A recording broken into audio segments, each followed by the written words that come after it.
Welcome back to the new video of Unqork. So in this video we are going to see a drop down. So we had already seen a drop down, but few things about drop down which are more advanced, so that we are going to see. So let me drag and drop this drop down. So here if you see, what we had done is we had seen this option where we can hard code the values, right? I can put the value here, like labeled as this, and whatever the value I want to put, so I can put it like this, right? I can put it value 1, and maybe I can hard code the value as value 2, right? So if we just preview this drop down, then we can see the values, right? So you already know this thing, right? So what we are going to see is we have other options in drop down where dynamically we can pull this value. So there is like data source type, and here we have this URL option. So if you open this URL option, here we have these things, right?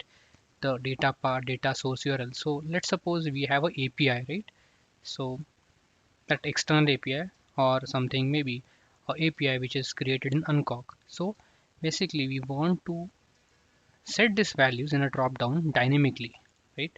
So we are not going to hard code those, but like we are going to call that API, and we need to mention those things like what is the exact endpoint of the API and the other parameters here, and whatever the response that would be given by the API. So based on that response, we are going to dynamically set the values in the drop down, right? So whatever the response we get, that is something would be coming in the drop down as a value, right? So that we will see. So for this demonstration purpose, I have created this API, which is get users API, which is simply going to return us the users list, right? So if I just preview this, if I run this API as a module, so what I will get is I will get this users. It will create that user list, and it will like send us back if we call that API. So just to show you that, so this is kind of a users like I have put, and this users list is going to be sent back to the client from where we are calling this API, right? So let's do that. So how to do that is in this drop down, maybe I can just put the drop down name as dp users. Okay, let me put the label here, label text. So in this URL, what we are going to do is we need to mention here the URL of that API. So here we need to define that URL. So how to write that URL is, this is the standard pattern of URL, like whatever the API that we are putting it in the Unqork. So as you know, this is the Unqork API. So here I'm going to write that URL, which is this modules, and here I need to mention this ID of that module which is acting as a API, and after that I can write here as API. That's it, right? So let's do it in this way. Let's keep it as it is and see what we get right from this. Let me save this. So save, and if I okay, I haven't opened the network tab, so let me open that and again refresh.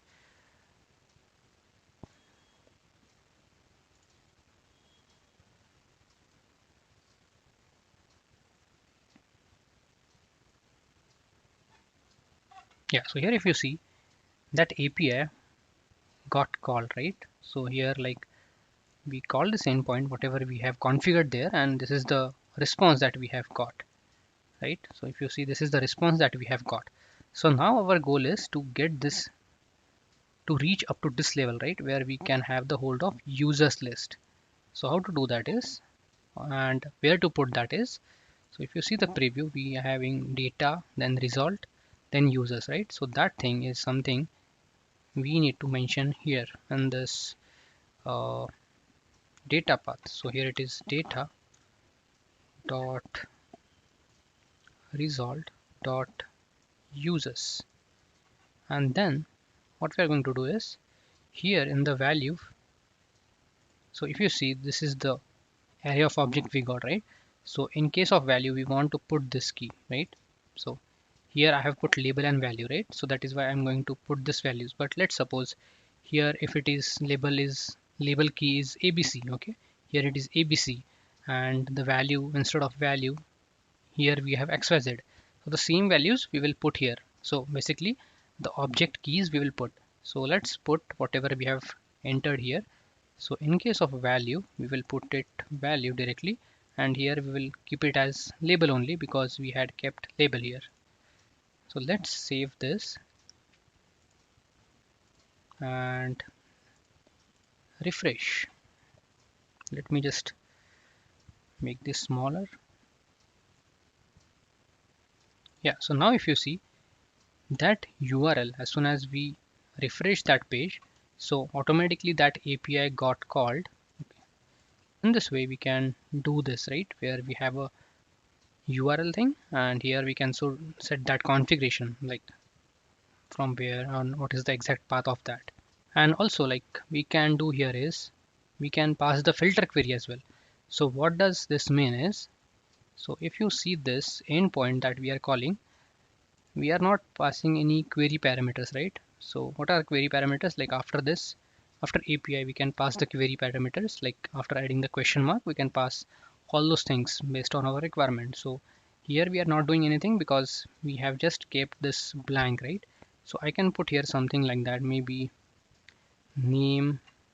So as of now, our API is not capable of handling this, but if you want to get that, I mean, pass the query parameters, then you can put that here. So name is equal to Virat, and if you write this, refresh,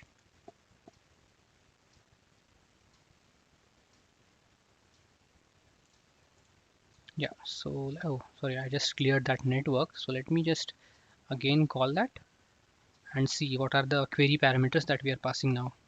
So see, we are passing now this query, right, which is name equal to Virat, and accordingly we can mention whatever the details that we want, and our API can then read these values and send us that filtered value. Yeah, so this is how we use the URL feature of Dropdown. So hope you have got this concept. If you are having any questions, please put comments on the video. I will answer those, and please like the video and subscribe to the channel. Thank you. See you in the next video.